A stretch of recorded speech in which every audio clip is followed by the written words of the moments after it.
The cleanup effort is on its way. We're on the last leg of that.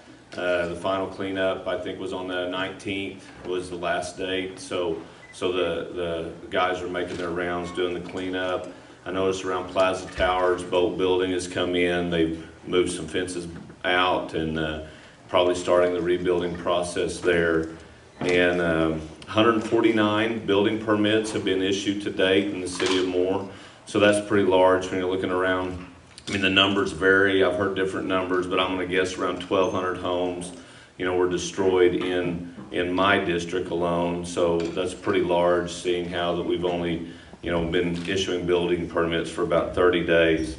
So far, the city has picked up 164,188 tons of debris has been picked up and hauled off.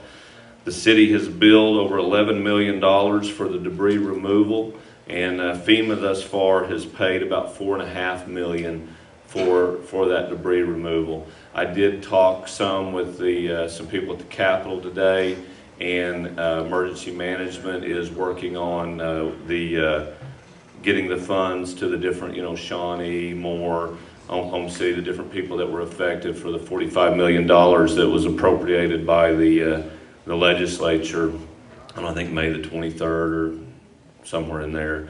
But anyway, I think John Hunt has got a few things to say here about Shelter Oklahoma Schools. So here you go, John. Following the May 20th tornado, we, like everybody else, wanted to help, and most importantly, wanted to try to make sure that what happened to these good folks didn't have to happen to me, to Representative McBride, to anyone else. So we started an organization, Shelter Oklahoma Schools, to put schools in shelters in every school. It's a 501c3, and contributions can be made at shelteroklahomaschools.org or text SAFETY to 50555. I encourage you to go to our website, like us on Facebook. Please donate.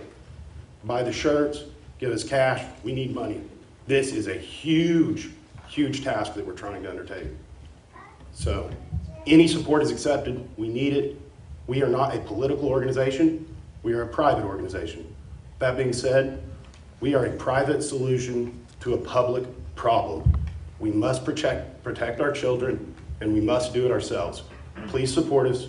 Go to the website, go to Facebook, donate, come to any and all of our events. We are very, very simple. We need a lot of money, and we need a plan of attack, and it has to start now. It wasn't just Moore. While Moore was a large area hit, also areas in Oklahoma City that I represent were hit both the same night and then again on the 31st. When we were starting this organization, it originally started with Representative McBride and I being on the scene that night and talking about what is it that we could do. Then we came up with the idea of Shelter Oklahoma Schools at the same time. Other Oklahomans were coming up with that same idea. What's interesting for me right now is I feel like the part that I get to tell you is the highest honor, because I get to honor the reason we're here. After we started this organization, obviously Representative McBride and I know, because we were on the scene at Briarwood and Plaza Towers that night. We knew about the loss of life. We knew about the problems. We also knew we weren't going to reach out to the families that had lost loved ones for several reasons. Number one, I didn't know what to say. And number two, they needed their space and they needed their time.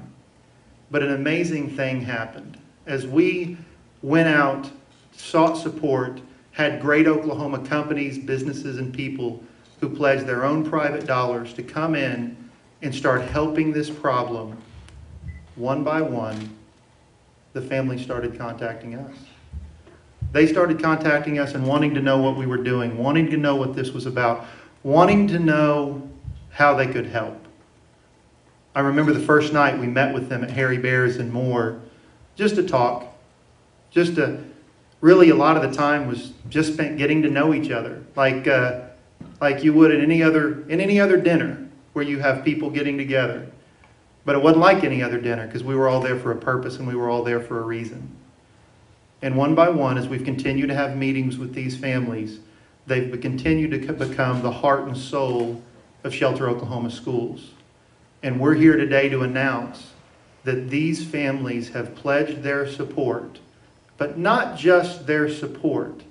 their work, their spirit, their heart. They've actually done the work to help this organization. They've been that soft voice and sometimes that stern voice to keep things going in the directions they need to go in these 9 months, to make sure we have a plan and we stay on task, and they're going to continue to do so. I just want to read out loud the reasons they were here. We have the Angle family, the parents of Sidney Angle. We have the McCabe family, the family of Nicholas McCabe. We have the Hornsby's family, the family of Janie Hornsby. Janae, thank you. I have a last name of Echols. You can imagine the pronunciations I've heard. Janae. We have the Davis family, the family of Kyle Davis. We have the Legg family, the family of Christopher Legg. We have the Knatzer family, the family of Emily Knatzer.